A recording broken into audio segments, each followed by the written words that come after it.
96.7 KCAL rocks. It is that time on our Thursday to talk to our guy about the sports. What's up, Pep? Guys, good morning. Here we are, and the title defense for your World Series champion Dodgers, I guess you can say, kind of starts this morning as pitchers and catchers will have their first workout. The entire team will get there in a couple days. And here we go, right into spring training. And it'll look more like a spring training because they will be in Arizona in Cactus League play. Maybe limited fans in attendance for some of these games, but it's going to look more like a real Major League Baseball season as they're planning to start on time. I am a baseball person myself, so I'm super pumped about it, especially for this year, because I'm hoping that this will lead to, there's so many baseball games. It's the one sport that's really affordable. I'm hoping that this can be the one sport to kind of break us back in to going to big group things. Somehow baseball did not want Baltimore to be excited about baseball season at all because they gave out their postseason probability percentages. They gave Baltimore Orioles a 0.0% chance of making the postseason. No chance, huh? Even the Cleveland Browns, when they were really bad, really lousy, are thinking, man, that's the 0%. Like even the Browns had like maybe a 0.1 or a 1% or something. But yeah, the Baltimore Orioles have been so bad, 0% chance of making the playoffs. But think about it. If they actually made the playoffs, can you imagine the story that would be? Like everyone written them off before they even threw the first ball, they were written off. And baseball's very weird. So, I wouldn't tempt baseball. If you're on that team, are you just instant trade requests? The league just put out that we have 0% chance of going to the postseason. Get me out of here. Yeah. All right, guys. We'll see you next year. We're just going to take this year off. We'll see you in the following year. Mm-hmm. But, guys, let's talk some baseball money real quick. And, Patrick, I know you've got two sons. I hope they're playing baseball or continue to play baseball. Yes. Let's talk some paydays here. So, first off, Justin Turner, your boy JT, staying with the Dodgers, 2 years, $34 million. Our guy Austin Barnes, Riverside Poly high school product, 2 years, $4.3 million. Now, those sound great. Don't get me wrong. I would love to sign a 2-year, $4 million contract. I would love it.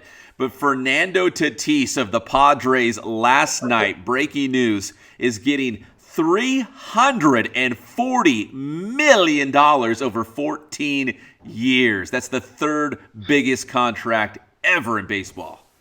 There's a saying amongst all professional sports, and that's baseball money. And that is baseball money. This is kind of unusual. This is foreshadowing big time. This kid has not even played 150 games yet. No, he's 22 years old. He's 22, and now he's got $340 million coming his way. He does seem like he is very good. However, you're right. He's a kid. Right. So if you look at Fernando Tatis at shortstop for the Padres at $340 million, and then Manny Machado at third base for the Padres, who makes $300 million. The Padres' left side of the infield is worth almost $700 million. Like, that's insane, and the Padres used to never spend money.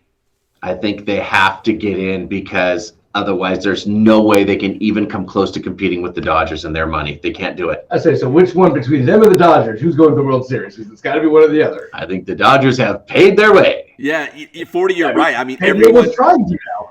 Everyone's saying the best two teams in all of baseball are probably the Dodgers and the Padres in the same division, rivals. They're spending the most money right now, maybe outside the Yankees or maybe the Mets, but yeah, the two best teams in baseball, Dodgers and Padres.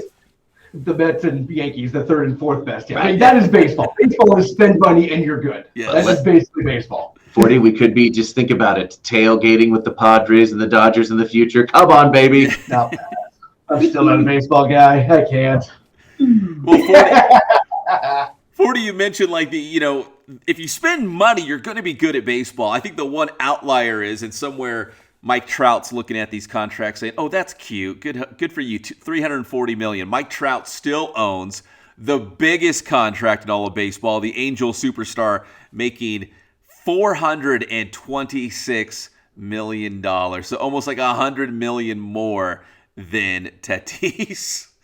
They just need to pay more people. Pay other people the same, and then you're good again. You can't just pay one person in baseball. And the big contracts doesn't work for the Angels. No, only if Mike Trout could pitch, right? If he could do everything, but he can't. He can't do everything. But yeah, $426 million for Mike Trout. Now, guys, let's transition to football because we love the NFL season when they're actually playing games.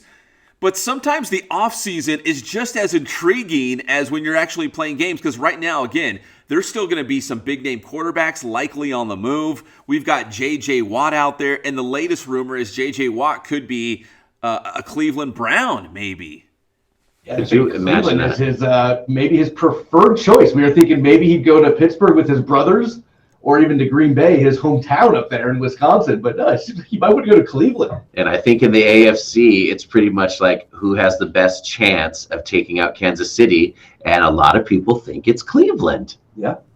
Yeah, offensively, Cleveland has the weapons. And, they made the postseason last year. They're going in the right direction. But, yeah, J.J. Watt to the Browns. But to the Packers, going to your home state, your home area. Like, I think for a lot of players, that might sound exciting. And then you brought up Pittsburgh. He's got two brothers. You could have three Watt brothers on the Pittsburgh Steelers. So, I mean, each of them for different reasons, seem compelling for J.J. Watt to go play for them. Maybe he'll go home and play next to our boy, Kenny Clark. Ooh. Dude, can you imagine Kenny Clark and J.J. Watt flying around on that defensive front? Wrecking shop. Scary. Yeah, and then your boy Carson Wentz, quarterback for the Eagles, and I say that because maybe by this afternoon he won't be, but Carson Wentz looks like maybe the Colts or Bears, like they could be the front runner right now. They keep talking about it, and the Colts seem to be an easy transition because Frank Reich was with us when we won the Super Bowl, and Carson looked his best. Our coach just came from Indy, so there's already a relationship there for a trade deal to get done. I hope he stays. I hope we give Carson one more year in Philly. I think that Carson deserves some credit for that Super Bowl run. I like how he got him all the way there, and no, he didn't play in that game, but he gets zero credit for that season at all. Right. Yeah, the Eagles were so good that year, and if you guys can correct me if I'm wrong, I think it was a game in L.A. against the Rams, wasn't it, where he was injured and Nick Foles jumped in?